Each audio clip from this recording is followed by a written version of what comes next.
Man, the final day of the season might have been one of the strangest, craziest days in league history. Strange, because one game left in the season, we had no idea what the playoff schedule was going to look like. None. Zero. Crazy because the games themselves were a combination of tanking teams sitting everyone and other teams fighting like angry hornets to preserve their place in either the play-in or the playoffs themselves, and sometimes trying to thread that line between avoiding the Suns and avoiding the play-in. Very tenuous line, that is. Day ended with not one, but two fights between players on the same team. A 42-year-old who scored more points than he has since 2009, a pair of coaches getting fired, two NBA team records getting broken, a ton of chaos going on in the aftermath, and a partridge and a pear tree. The weekend, we had a weekend, folks. Let's quickly recap the play-in as it is officially here. Eastern Conference, we've got the number 8 Hawks versus the number 7 Heat on Tuesday. We've got the number 10 Bulls versus the Raptors in Toronto on Wednesday. Western Conference, we've got the T-Wolves taking on the Lakers on Tuesday, and 10 seed OKC Thunder taking on the 9 seed Pelicans on Wednesday. If you don't already know, here's the breakdown. Loser of the 7-8 game plays the winner of the 9-10 game on Friday to determine who is the 8 seed and plays the number 1 seed in each conference. Back to the games. We are 100% completely, totally, absolutely have to start with the batshit team, the Minnesota Timberwolves, versus the New Orleans Pelicans. Wow. I don't even really know what to say. The Pelicans started the day with an outside chance to make the number 5 seed if everything fell their way. The Wolves could have also won and tried to avoid the play-in if a disaster hit where the Lakers, Clippers, and Warriors all lost. This is the only game on Sunday where both teams equally wanted to win. A lot. There was a ton on the line. And by God, was it one of the strangest, most dramatic games in memory. Here is what happened. The Wolves play Timberwolves basketball, typical Timberwolves basketball, which means when you think they're going to lose, they win. When you think they're going to win, they lose. And sometimes all of those emotions happen in one game. Super inconsistent. The leader of this erratic play, the leader of what the fuck is going on, is, of course, Rudy Gobert. Of course. Of course it's him. Why else wouldn't it be? He's always up to something. What was he up to? Well, before the game, Rudy Gobert didn't even want to play. He was, quote, suffering from back spasms. And so he was going to sit himself out in an essential, very critical game between two teams trying to make it out of the mud. And Kyle Anderson, a.k.a. Slow-Mo, was like, no, fuck that noise. I got back spasms too. You're playing. You are playing. That's what we're doing. I don't care what you're going through. You're on this court. That's the first sign of problems, is Kyle Anderson telling Rudy Gobert what Rudy Gobert should do. Rudy Gobert did end up playing, if you want to call it playing, because he was on the court in body, but not in mind or spirit. 2 points that he made in the middle of the second quarter, completely ineffective, playing absolutely zero defense, just loafing. Pelicans open up a double-digit lead. It looks like Rudy Gobert wants to be any place but there. Valanciunas put up 7 points and 7 rebounds in the first quarter alone on Rudy Gobert. So it was not very good. Things are not going well. So then Rudy Gobert loafed a couple more plays in the second quarter. He was a disgusting minus 14 in the short amount of time that he played. And Anderson was like, yo, they have a timeout. He comes up to Rudy and he's like, yo, you need, according to the reporting, yo, you need to play some fucking defense. You need to try. Now. And Rudy Gobert responded like, oh, bonjour, you need to rebound. And then Kyle Anderson's like, verbatim, this is not my summation. He says, shut the fuck up, bitch. And what did Rudy Gobert do? Very out of character for Rudy Gobert. He punched his own teammate full closed fist in the chest. Full stop. I believe Naz Reid or Taurean Prince got into the middle of it, started bum rushing Rudy Gobert, Kyle Anderson went after him. They had to be separated. The whole thing was a melee. Of course, then, Rudy Gobert had to be removed from the scene. Got to get Rudy Gobert away from all of these men who want to kill him. And that's not the end. Surprisingly, halftime, Kyle Anderson, who of course was still furious at Rudy Gobert because he just got punched in the chest by a 7-footer, went to the locker room where Rudy Gobert was finishing changing because he was not going to play anymore, and proceeded to threaten Rudy Gobert that he would knock his ass out, according to reporting. Yeah, a recording was leaked, which I posted, of Kyle Anderson at halftime cussing the rest of his team out for protecting Rudy Gobert. Because Rudy Gobert, according to Kyle Anderson, obviously, because that's what the reporting says, is he called him a bitch. So the reporting is probably accurate that he's, why are you protecting this bitch? The quote, what the fuck is wrong with y'all? Y'all guys are kissing Rudy's ass way too much. Telling me to focus? Y'all got some decisions to make this summer. What are those decisions? What are those decisions that they've got to make? Is it a him or me scenario?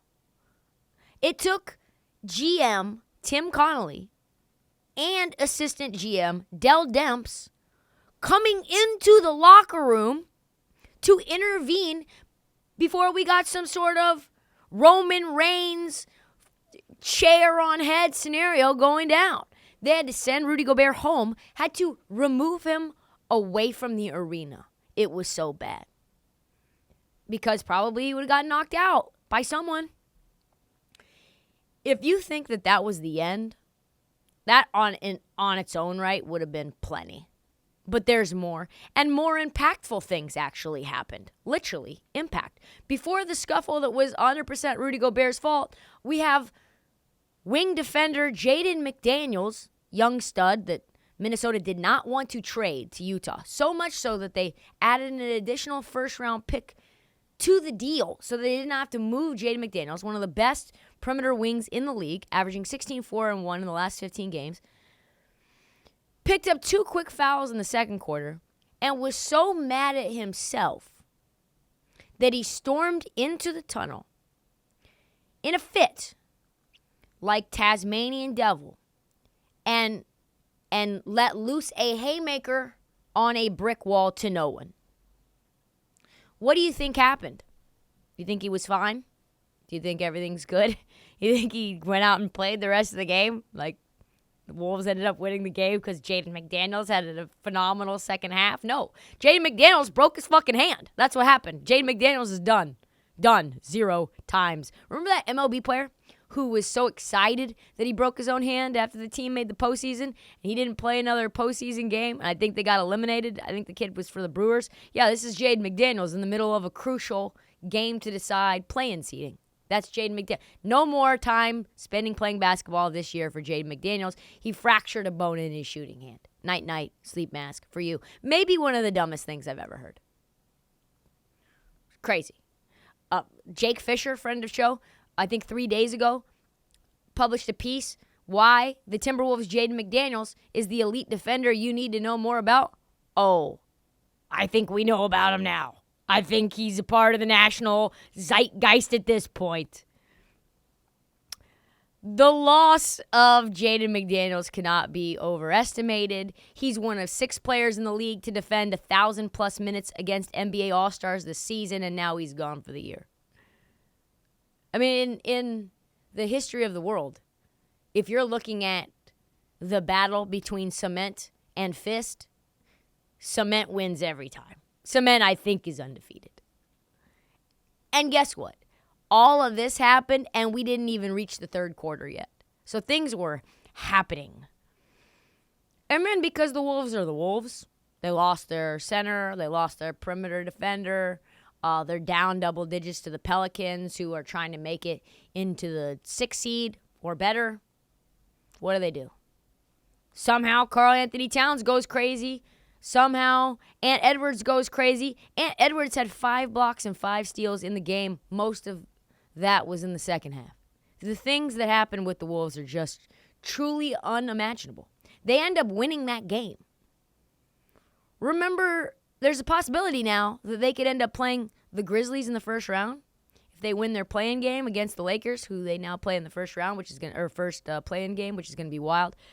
But man, the Grizzlies versus the Wolves would be one hell of a doozy. Also, breaking news, of course, Wolves suspended Rudy Gobert for the play-in game. He's suspended. He's done. Which is, I think, a blessing in disguise because they're 8-4 when Rudy does not play, 9-4 if you count yesterday. So, and then out west, the Clippers were in a dogfight with the C squad of the Phoenix Suns. Saban Lee, Darius Bazley just putting up buckets. It was like an AAU tournament game. Nobody was playing any defense. They were giving it to the Clippers. At one point, they were up 10. Anyway, Suns had a 4-point lead at the start of the fourth quarter.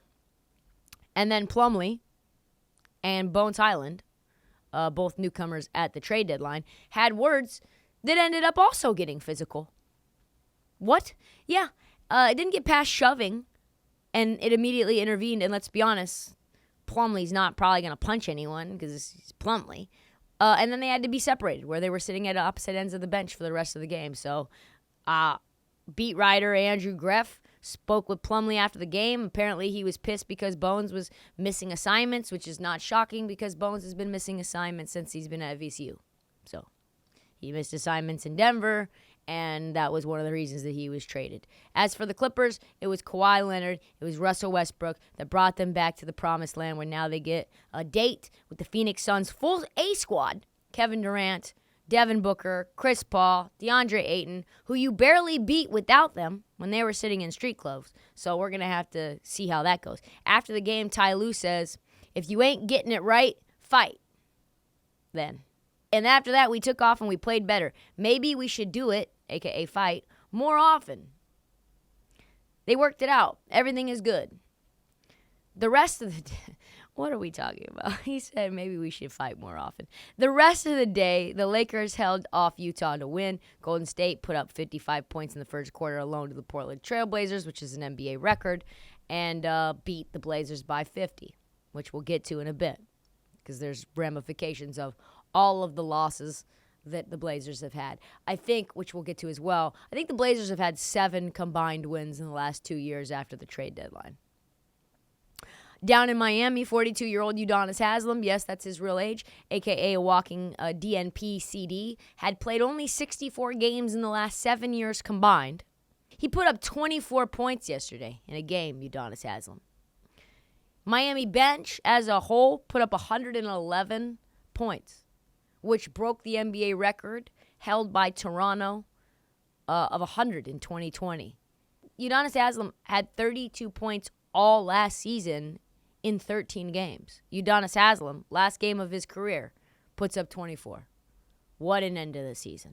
And we still have the second season left to go, which is the playoffs. Bring in the play-in. I need it. I want it. Give it to me.